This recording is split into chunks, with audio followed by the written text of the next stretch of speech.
Good morning and welcome. I'm Daphne Richards, Travis County Horticulture Agent with the Texas A&M AgriLife Extension Service. Thank you for joining us for this webinar and our Drought to Deluge gardening series. We've got a great program lined up for you today, Drought to Deluge Water-Wise Ways.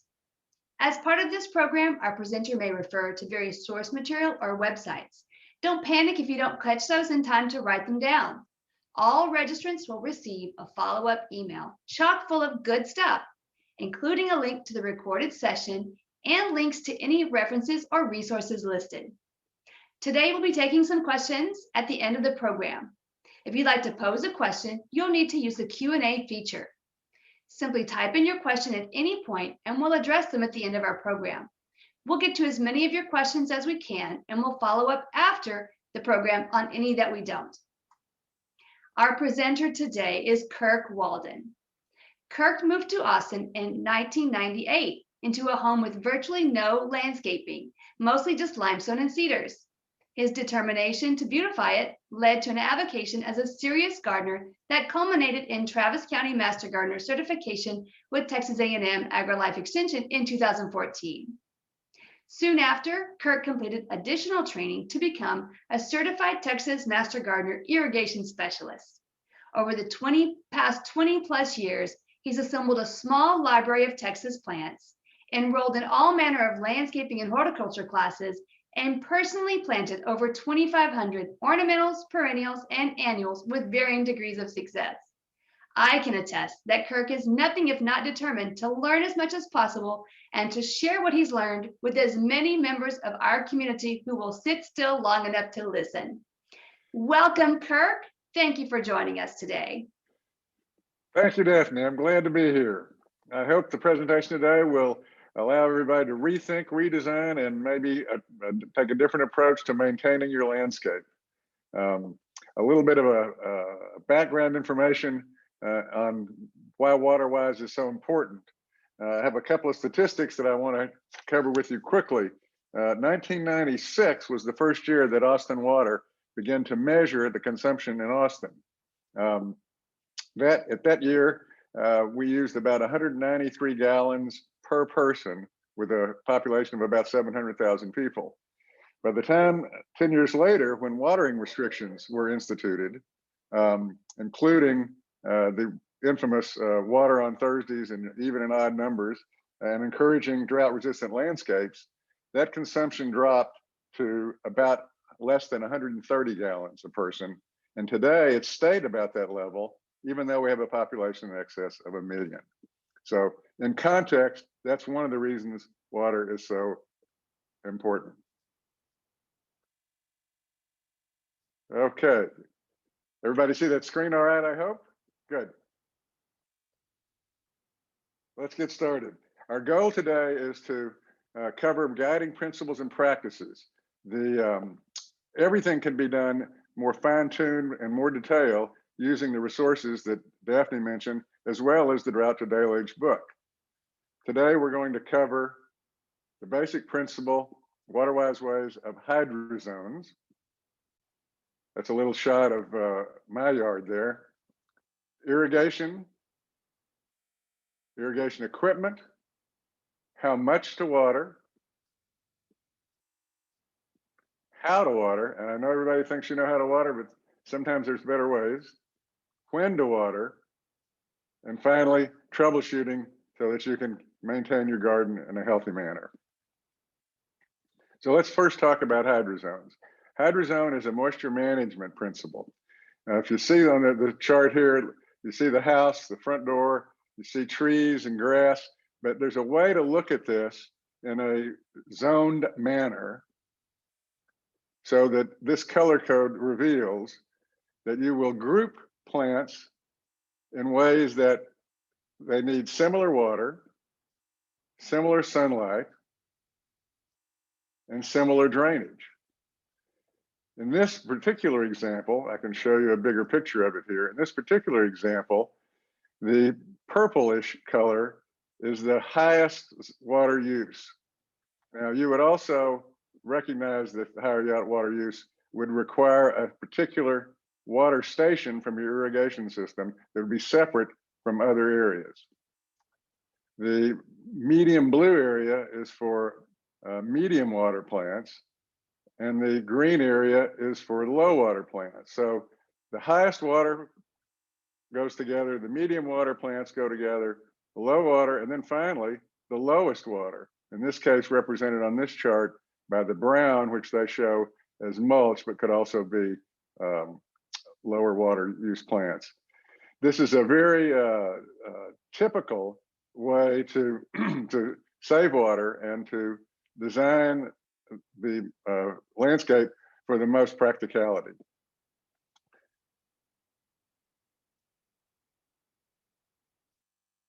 So I call your attention to the fact that even though this is all green and it's a low water area, that the plants in this area need less water than the plants in this area, because the ones in the red area are covered in the shade and the ones in the yellow area are covered in the sunshine. So you also need to adjust this for the amount of sunlight that the plants are gonna get. In this case, you would want more water in the yellow area and less water in the red area. The highest water use you're going to have at your house is likely going to be turf. And that combined with annuals. I've seen a lot of petunias lately and for the sun, and I've seen a lot of impatience for the shade. Add a lot of color to your landscape, but recognize that these are going to take more water than practically anything else in your garden. In fact, given the typical amount of rainfall, it's going to take probably, you're going to have to water once a week to keep this looking good. Now, if it was like the last week that we had here in Austin, you wouldn't have to water at all. But as a general rule, you'd need to water this about once a week. And I'm going to show you how much to water a little bit later to keep everything looking nice. The next group would be medium water use with full sun. And typically a lot of front yards have this sort of configuration these days. You consider plants like an Esperanza, which is a beautiful perennial. Another native and adapted plant is the firebush, also beautiful in the summer. Lump that with some plumbago, which also requires full sun and just medium water. And hibiscus, that's hibiscus from my backyard, that adds even more color. These are not particularly thirsty plants. Depending on how much rainfall you're getting, you could water them maybe once every 2 weeks. In a very severe drought, you might have to water them every 10 days, but certainly no more than once a week, and most likely twice a week, grouping these plants together. Then let's look at low water use for the full sun. These are the, some people call these the hell strip, or not the hell strip yet. This is the low water use. The Pride of Barbados is incredibly popular here and is a beautiful plant, gets very tall. Jerusalem sage, this is Jerusalem sage from my yard, returns in the spring, blooms beautifully in full sun. Rock penstemon adds incredible color to your yard. And dwarf bottlebrush is a perennial that's an evergreen that blooms profusely. All of these plants together would work well in full sun with low water. They might require watering only every couple of weeks. Maybe if you get a little extra rainfall, maybe only every 3 weeks. The very lowest water, this is what some people call the hell strip, where it's the area between the sidewalk and the street that doesn't get any irrigation at all, hardly. Damianita, this is Damianita out of my yard. They're low growing, very bright colored. Blackfoot daisy, you can kill this with kindness. It doesn't really like a lot of water at all. Four nerve daisy, which always looks like in the wind, it always looks like it's having a party. And then Artemisia, of which there are a number of varieties that add a soft color tone. These would require virtually the the least amount of water, and at regular conditions would probably not need water, but every 3 weeks or maybe even every 4 weeks. So right away, you're changing the amount of water that you're putting in your garden, depending on what plants you're watering. So you're not watering constantly everything the same way. So let's talk about the irrigation now. First principle is fit the hydrozone. That may mean that you need to reconfigure the stations that you have to fit the plants that you've decided to put in certain places, locations. In my case, when I redesigned my yard, it meant adding about 6 different stations so that I could match the hydrozones with the plants. And you need the right equipment. The first thing is pop-up spray heads, and I'm sure everybody's seen those, and you most likely have them in your yard right now. They're really good for a small space turf. If you have a side yard where you have a limited space, they work very well there.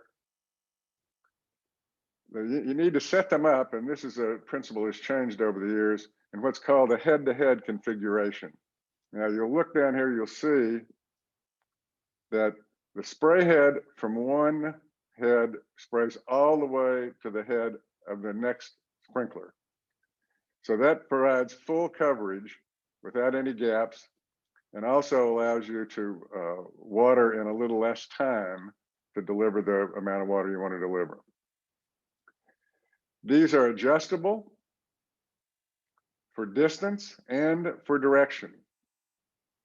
So as you can see here in this chart, the U8 series, you got a full round, you got a half round, a quarter, and then an adjustment. There's also ones of these that allow you to adjust to any radius by changing the head out.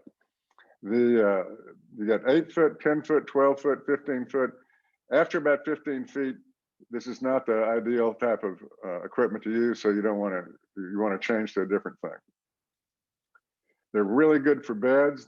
I use it in this bed in my house with the lantana and the artemisia there.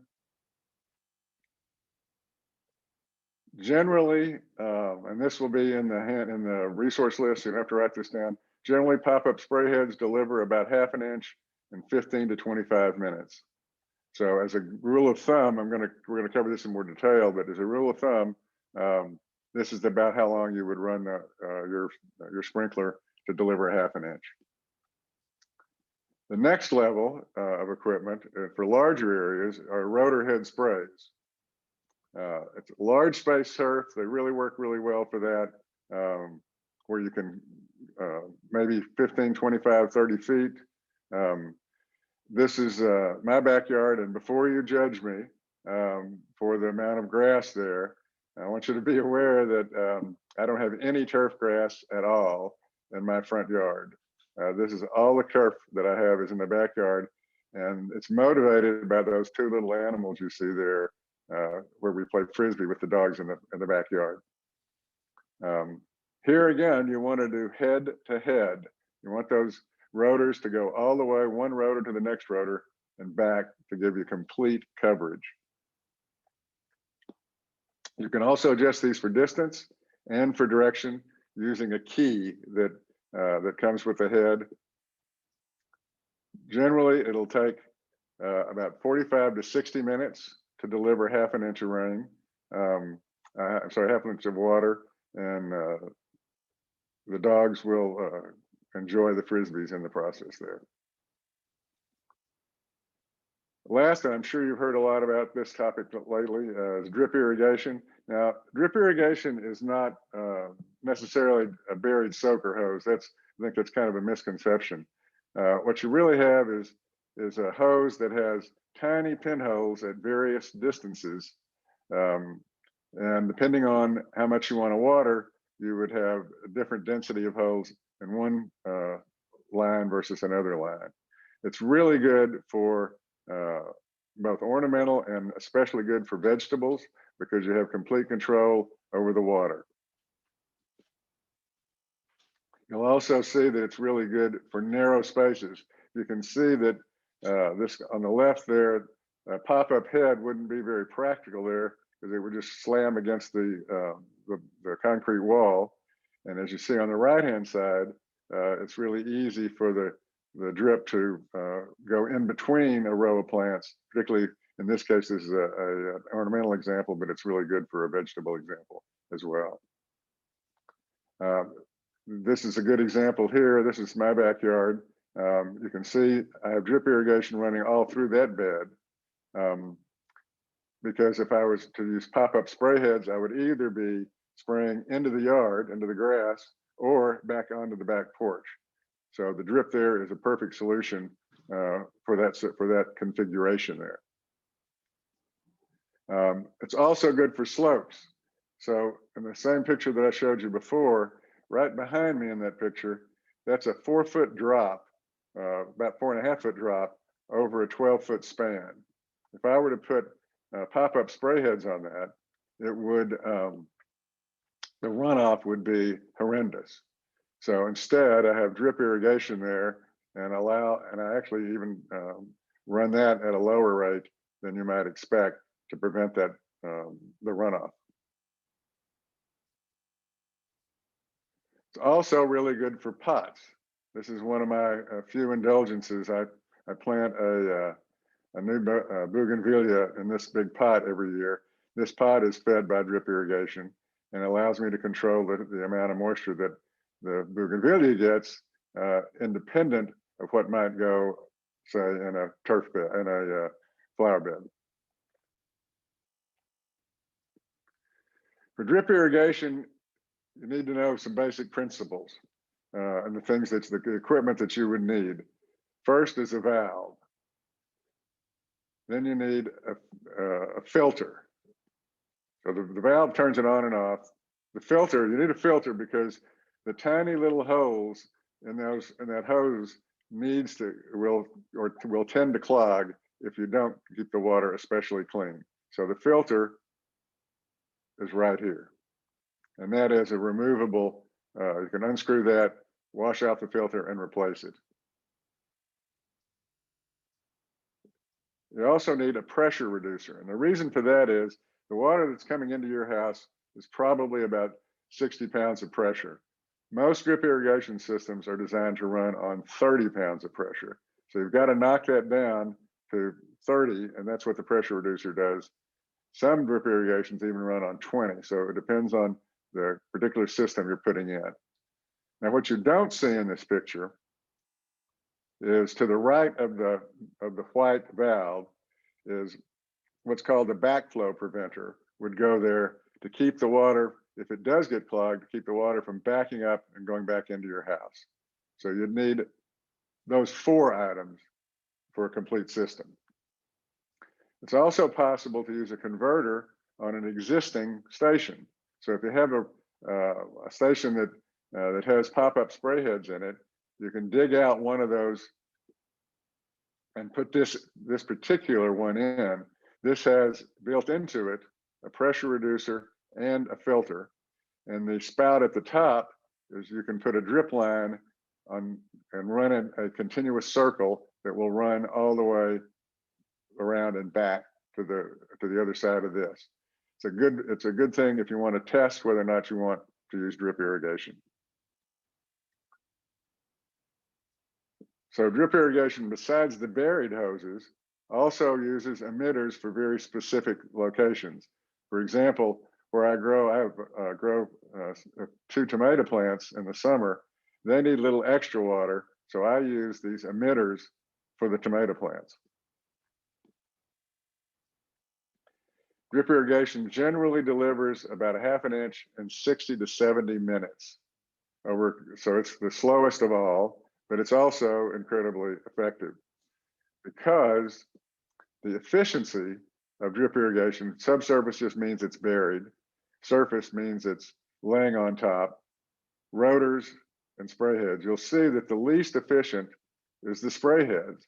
Now that might seem a little counterintuitive to you, but that's because they aerate, the spray heads aerate so much. The rotors actually deliver heavier drops, bigger drops, and there's less evaporation. So the rotors are actually more efficient than the pop-up spray heads.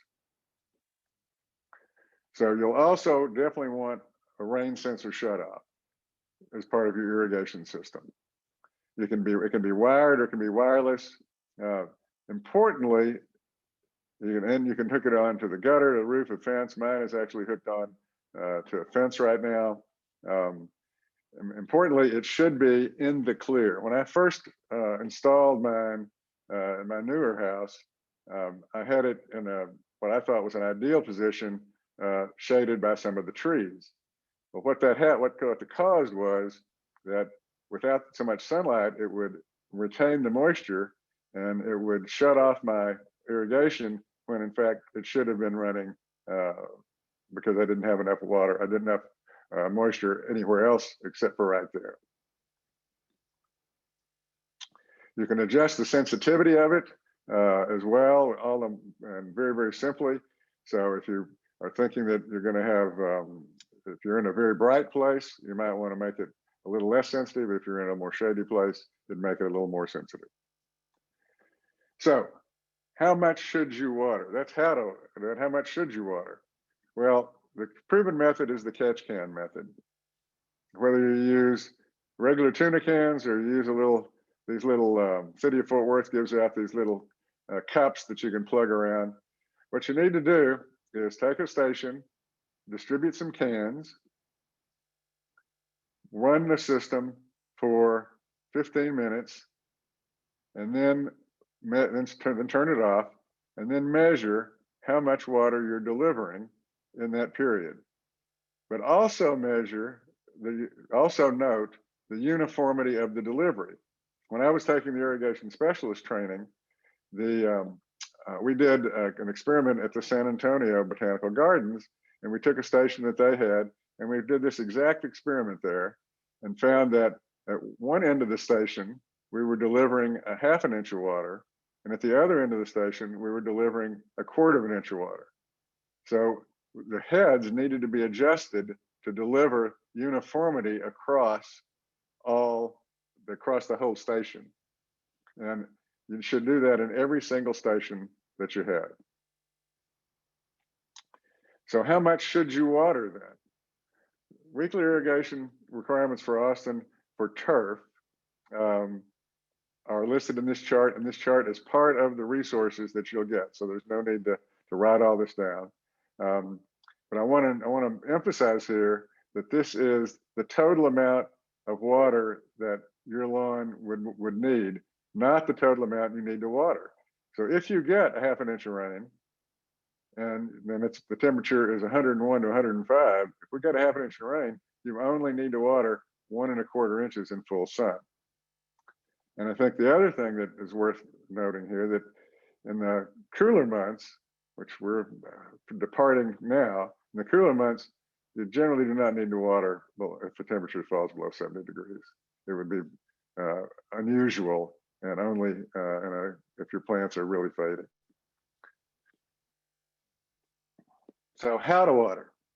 Well, you can use a handheld stuff like that, but the basic principle that we want everybody to use is called cycle and soak. And the way that works is, let's say you have now been diligent and you have gone out and measured exactly how much water you delivered and how much you need to water for your yard, and have come to this conclusion that for bed sprays with those pop-up heads, for the front porch beds, you need to water 20 minutes.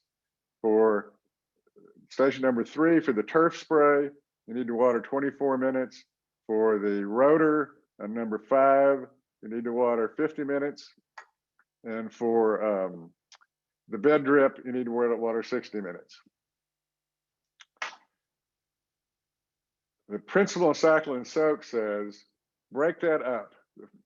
Instead of watering for 5 hours and 8 minutes straight, like that, in fact, break it up.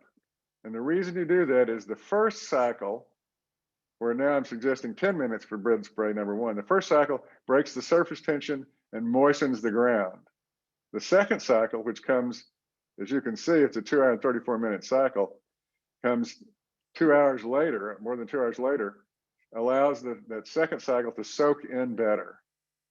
You're not watering for any longer, but you're watering in 2 stages.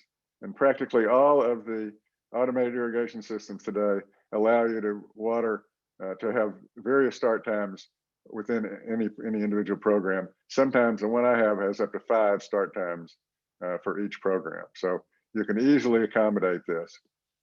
This will be much better, and your plants will like it better as well. You need another reason to do cycle and soak. Pay attention to your soil type. Sorry, let me get you to go back here. If you have sandy loam, which very few of us have in Austin, it can absorb a 1/2 inch to 3/4 inch over an hour. So it would be possible to water all at one time, although not ideal, because you don't really need to go as deep as the water will go in sandy loam, as you can see in that illustration. If you have loam, it'll only absorb a 1/4 inch to a 1/2 inch per hour. So anything that you water more than that over the course of an hour is going to run off or just sit on top of the ground. And finally, if you live on the east side of town and you have the potential of having clay soil, clay will absorb less than a 1/4 inch per hour. So if you were to water, if you wanted to deliver a 1/2 inch of water to clay, you would need to wait at least 1 hour after you did the first 1/4 inch. In fact, with clay, to deliver as much water as you want, you might want to have 3 cycles or even 4 cycles, depending on the situation. So pay attention to cycle, soak, and your soil type. You want to begin at dawn. And the reason for that is you'd like to avoid the possibility of fungus as much as possible. And by watering as it begins to lighten up and can dry out, the surface water can dry out during the day, will minimize the possibility of the fungus for you. And finally, you want to adjust for the rainfall. We've had this at my house this week. I've had, in the last 7 days, I've had about 4.5 inches of rain. I don't really care what my automatic sprinkler system says. I'm not going to do any more watering for another 5 or 6 days. So I am adjusting for the rainfall. And adjust for the daily temperature. As that chart showed you, if it gets to be 100 degrees, sure, you need more water. But if it doesn't, you don't. So let's talk about troubleshooting. This is a case of too much water pressure. You can see by the aeration that that's a lot of wasted evaporating water. That's not anything that you can really do about that. So you're going to have to get a hold of your water department, whoever your water supplier is, to correct that pressure. Here's a case of low pressure. You can see the heads are not popping up in the yard. Again, this is going to be a water department issue that you can deal with. Misaligned head, I think we've all seen these around someplace. This is easy to fix. It's something you can fix on your own with the key.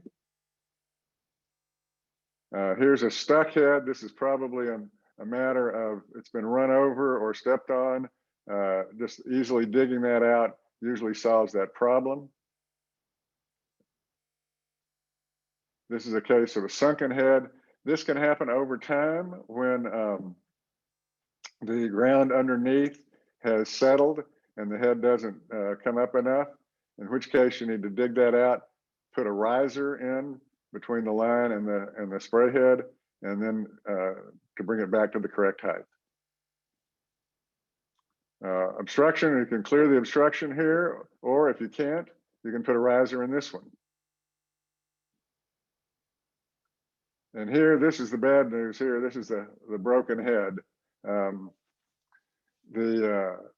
You're going to have to turn off the water, dig this out, find the break, and repair it, or have somebody repair it for you.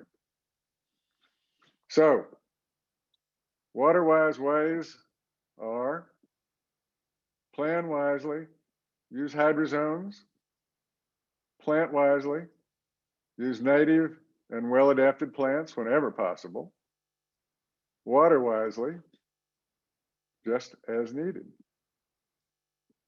The resources that we're going to direct you to are going to include earth kind, drought preparedness, and landscaping. This is a terrific page that has a number of very specialized documents on it. How to deal with your lawn, how to deal with the landscape.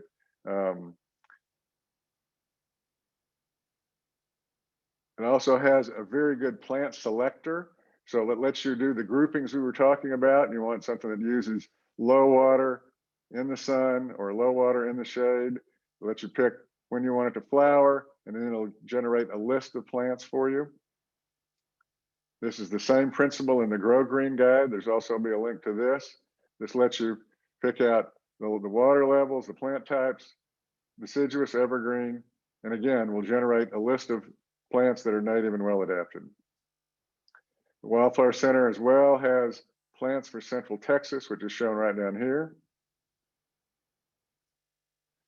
Now, if you really want to get into the details here, Austin Water has a couple of excellent tools for you, and we've provided links to them.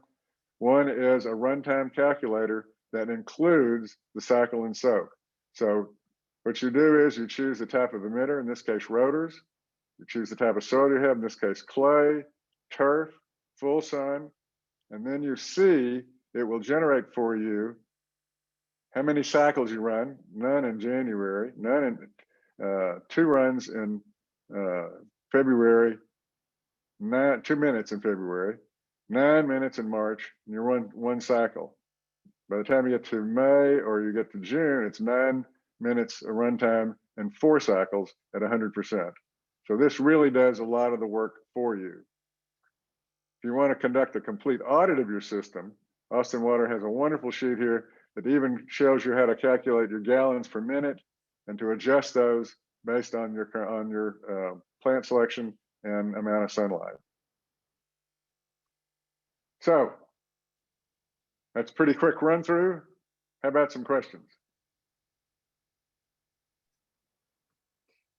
Very interesting, Kirk. I really liked seeing your home pictures, and we do have a few questions we're going to get to right now.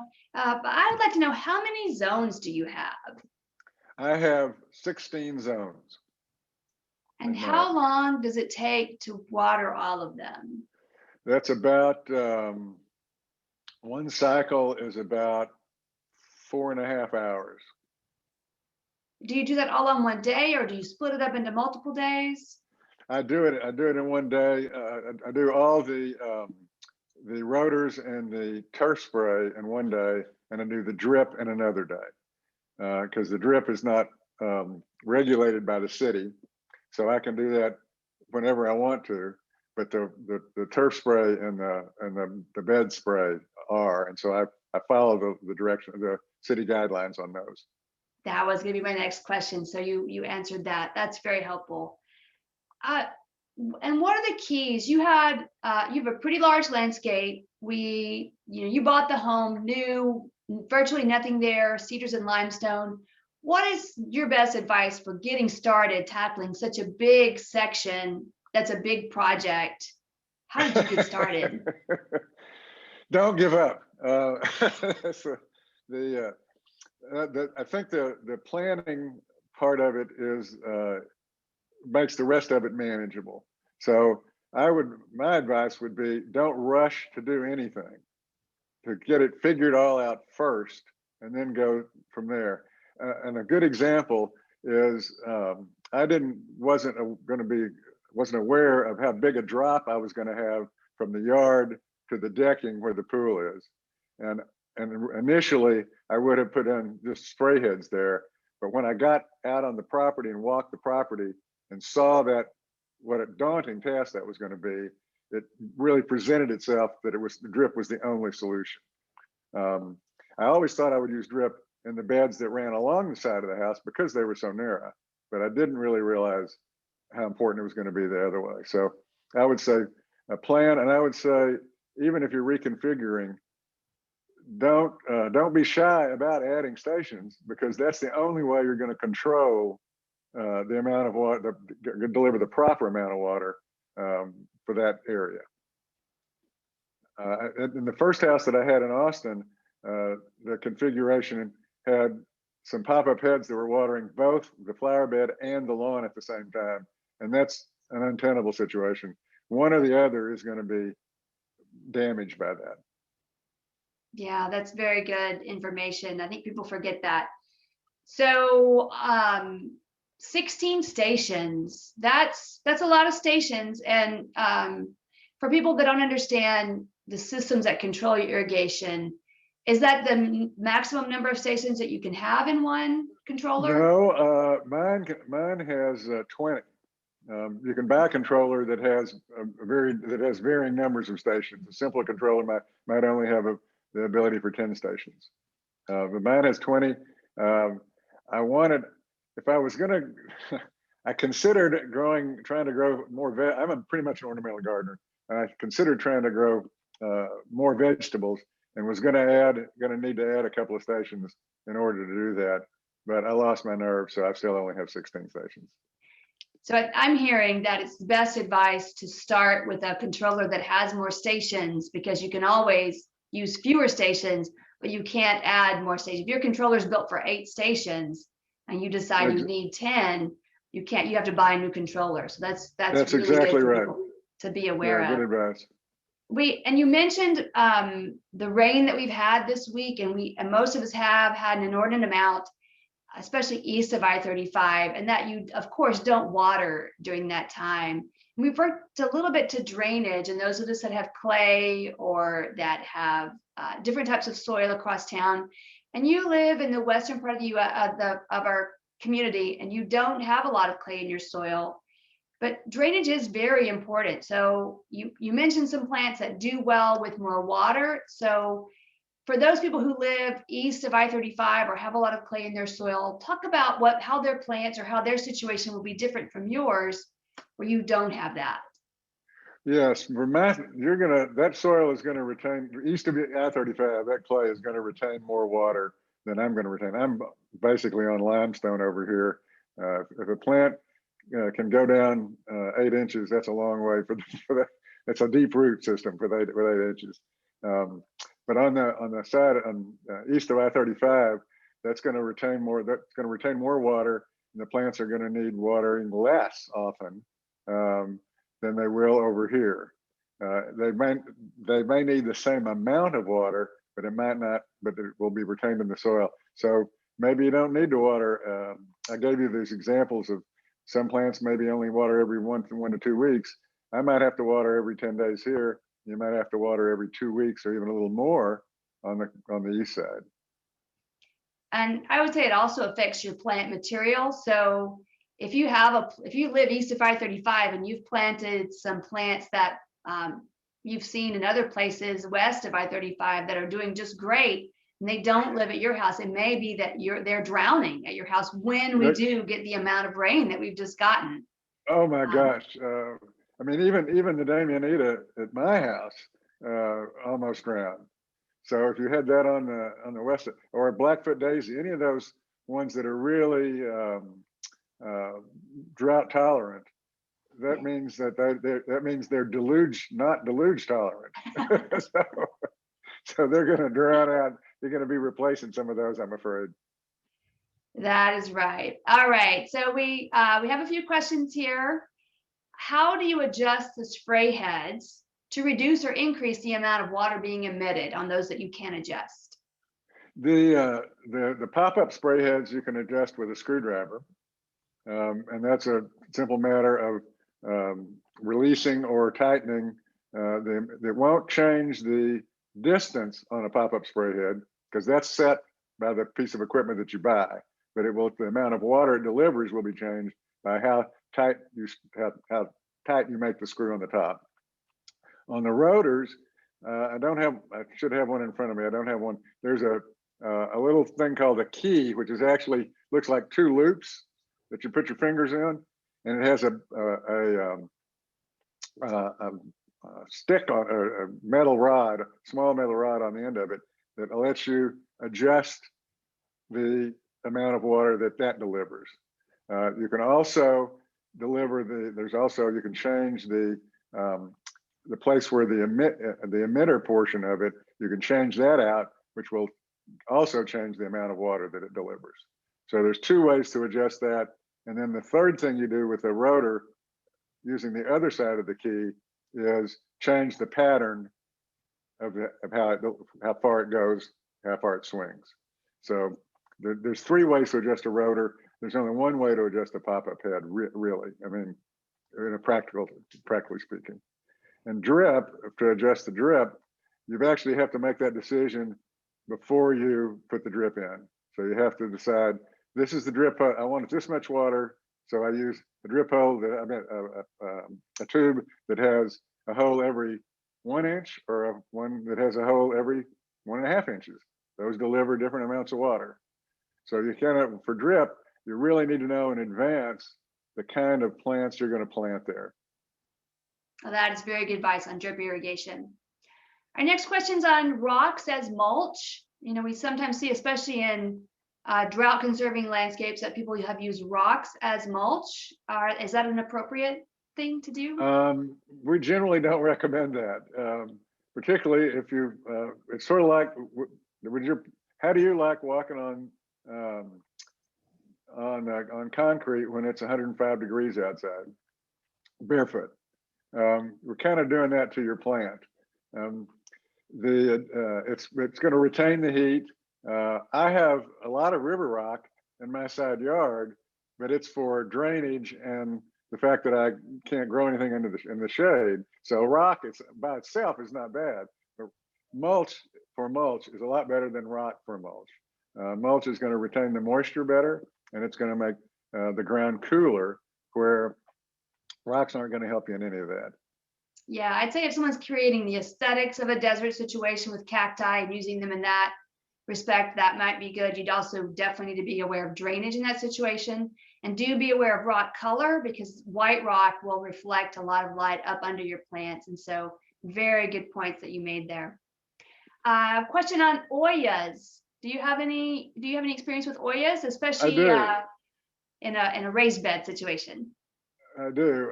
I actually had used it in a pot, in a great big pot that I have, and it keeps you from having to do so much watering. Especially, I mean, I'm fortunate. I showed you the bougainvillea is on the drip irrigation system, so I can get it watered. But otherwise, I'd have to be out there watering it every second day. If you put in an Oya, you can probably get by with, depends on the size of it, but for 4 or 5 days without watering, maybe even more depending on the weather.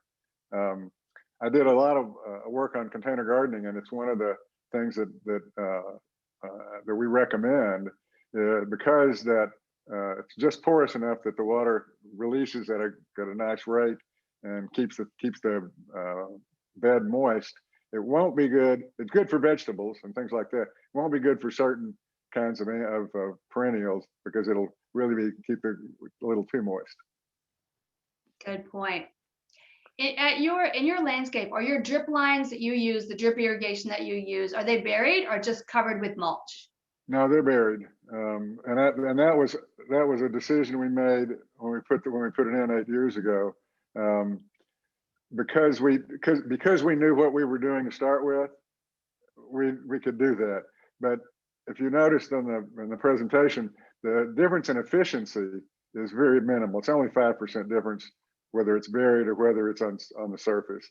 So as long as, aesthetically, I don't want to see that the drip line, but mulch covers that just fine. So I don't think you're giving up much by just on the surface.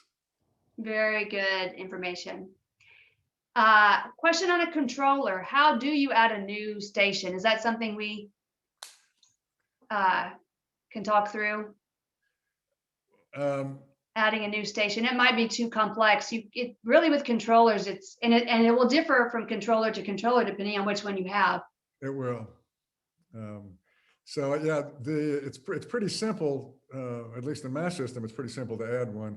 But it's going to, I think I'd have to defer that to whatever brand or they have their own little quirks, and I'm not sure I know the answer to Yeah, so I'd say, universal answer to that. yeah, the answer would be to know what kind of controller you have and to do an internet search for the manual for that controller to see how to add stations to it. Right.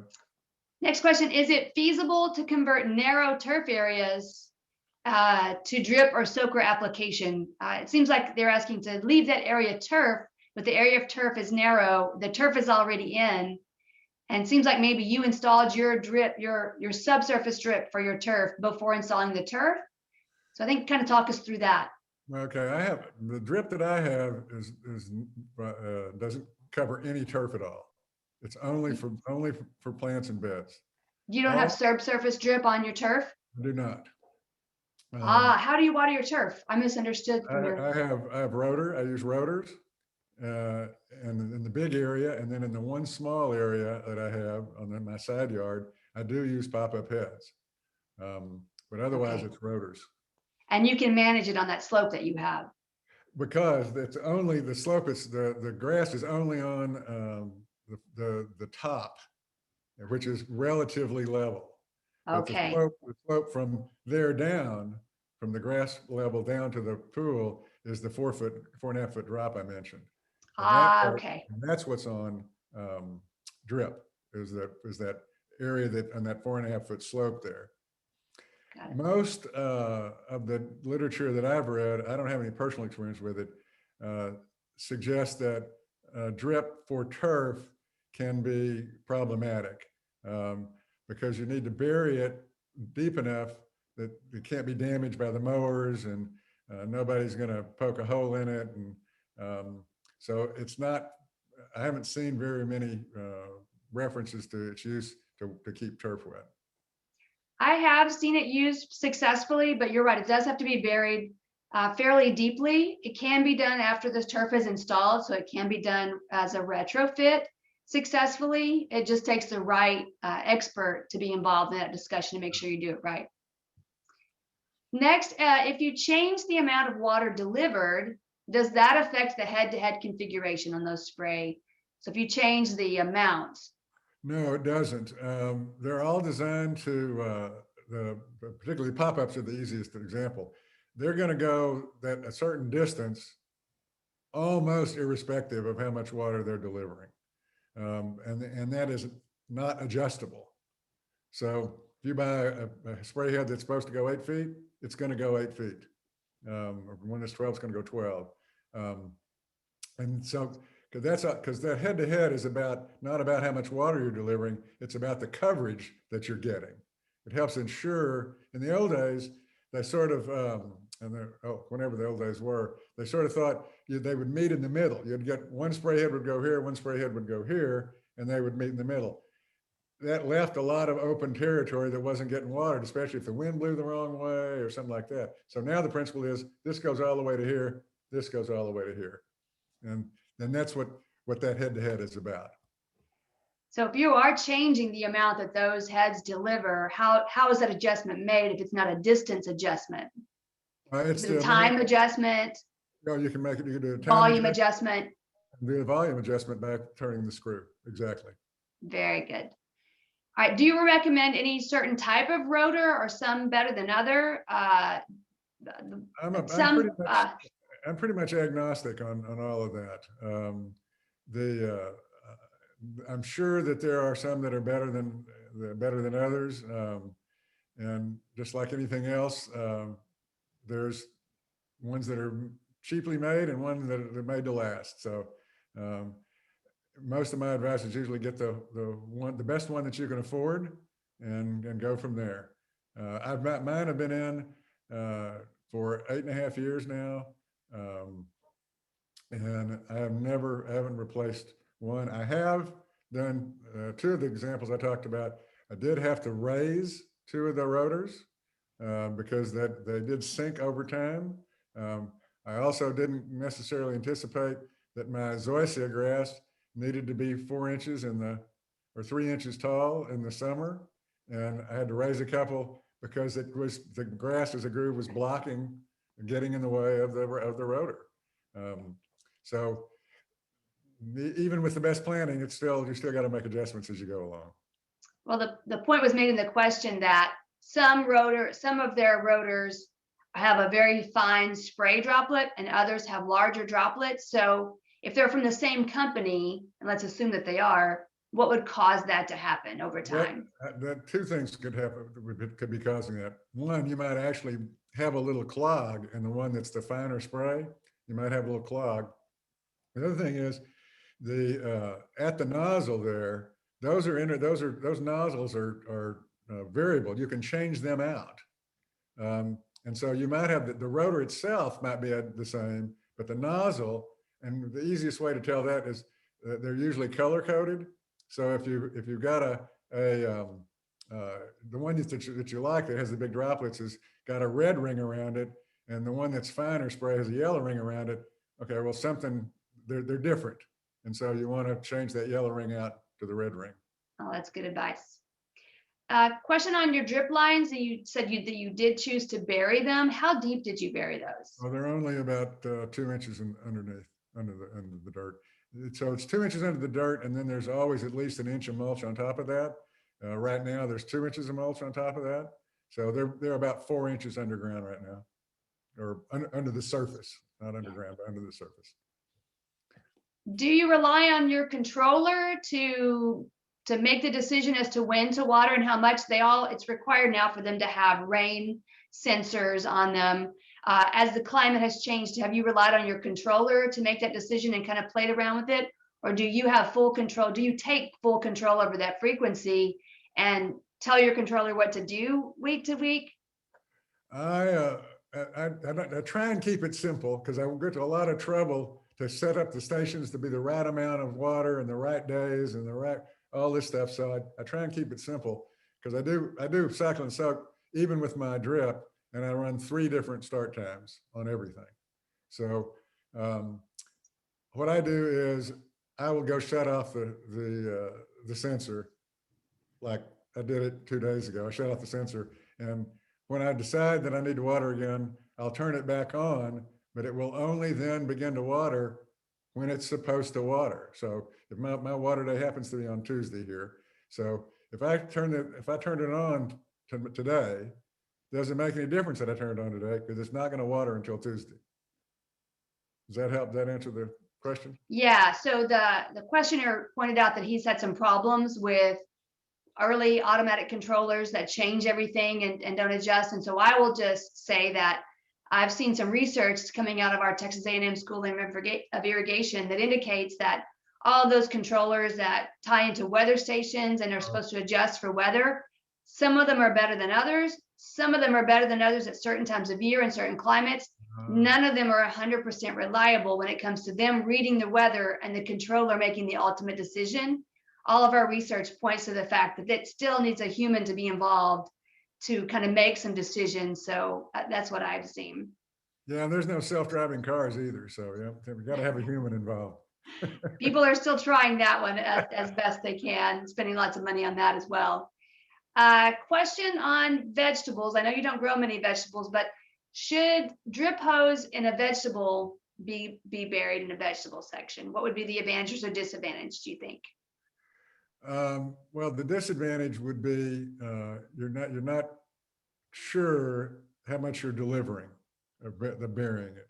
So by laying it on top, it'll give you a little more of a comfort factor that I'm delivering, that it's definitely watering like it's supposed to be watering. The trade-off that I saw before, said before, is you're only losing about 5% efficiency by doing that. So my inclination would be to have it, like I said, I'm not a big vegetable gardener, but my inclination would be to have it on top so that you could just feel better about it and see it and control it.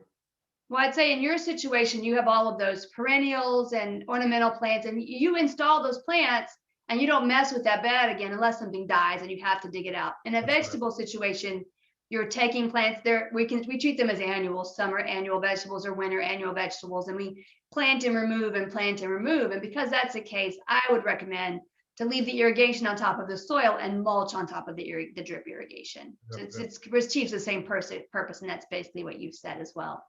Yeah, and also it allows you to just move that line out of the way, dig it all up, start over, right? Yeah, Yeah. do whatever you need to do with the soil, Yeah. plant a green cover crop in the winter and so forth. So, well, we had great questions today and we had a great presentation. Unfortunately, that's all the time that we have.